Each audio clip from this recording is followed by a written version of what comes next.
And it's really stewed, in my opinion, in arrogance. You know, it's arrogance to think that maybe you are bigger than this seat. It's about serving and giving residents the best of who you are as far as your skill set and what you come with and why we, you know, have you in this seat. Yeah, and it's really about political gamesmanship.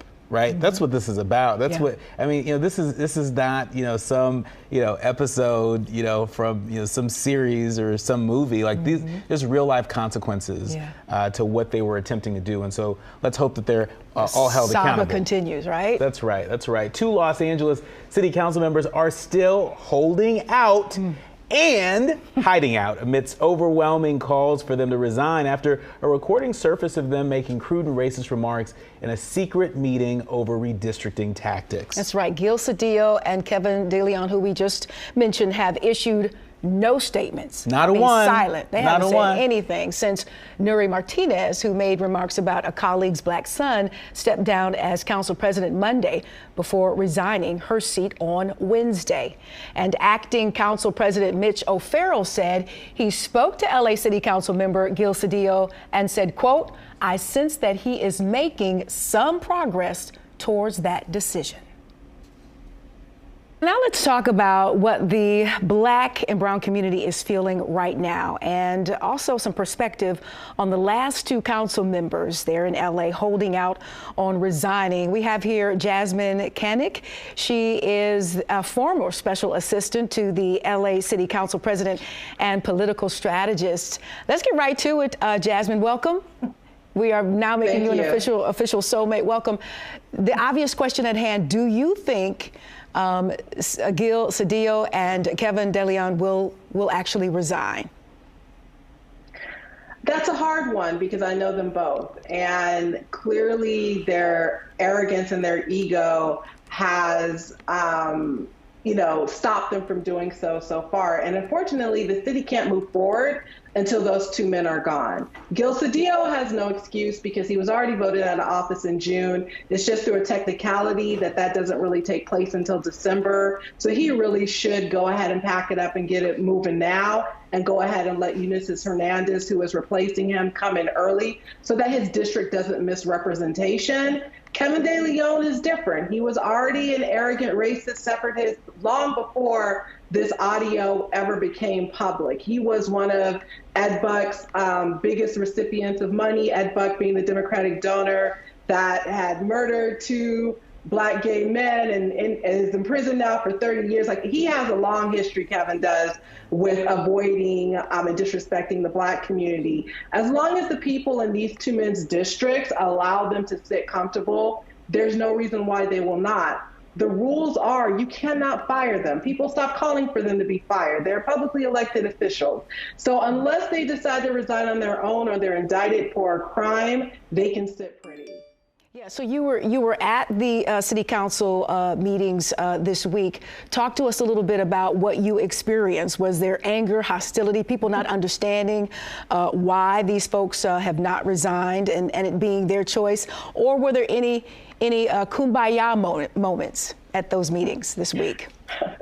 I didn't see any kumbaya moments. I figured you wouldn't. I was just trying to throw that in there as someone who tries to stand for peace and unity, but I'm sure it's pretty chaotic, yes? I mean, look, on a day unlike Tuesday, it's still chaotic at a LA City Council meeting. But it was nice to see that more than 25 of the Blacks and their friends and allies showed up.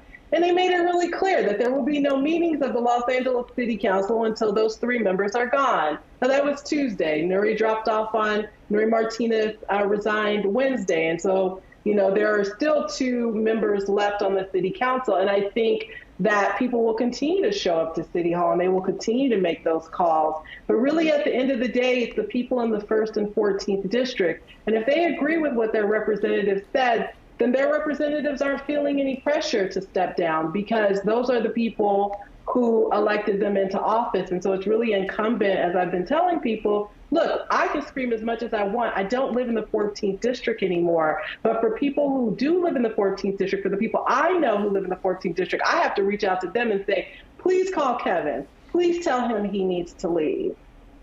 I hear you.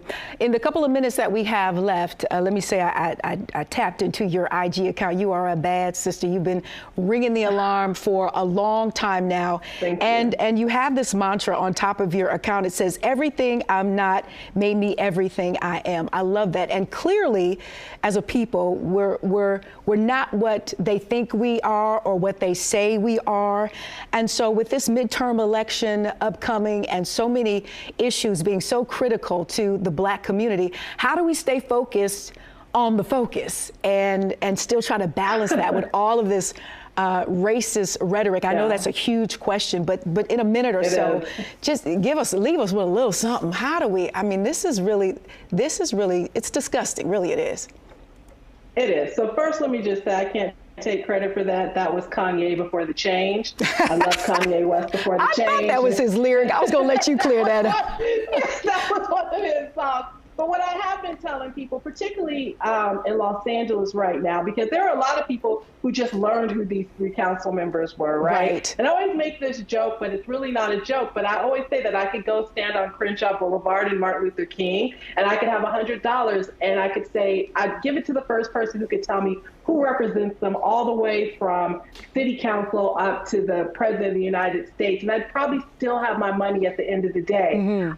People, it is important that you pay attention to as much as what's going on in DC as you do to what's going on in your local municipality and your local city, because those are the changes that are going to affect you quicker and faster. That's how your light bill get raised, your water bill get raised, your property taxes and things like that. It's very, very important. And that's why the comments that were made are so horrific, because those are 3 of the most powerful people sitting on the Los Angeles City Council who dictated where resources went or where they didn't go. And as I've been telling people, I need to know, were you talking to department heads saying arrest more Black people, Chief Police? Were you saying don't hire Black people, don't rent to Black people, don't contract with Black people? This is why it's important to pay attention to who you elect and stop just rubber stamping people, guessing by their last name, not doing any research. And I tell people, if you don't have the wherewithal or the competency to do your own research on who to elect, you need to look to someone who you trust, who you believe is going to steer you in the right direction.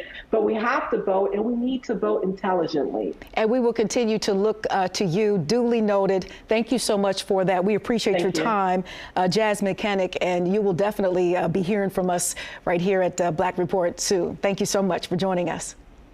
Thank you. And Nicolai, what a big mess. And as this continues to surmount, how do we as Black folks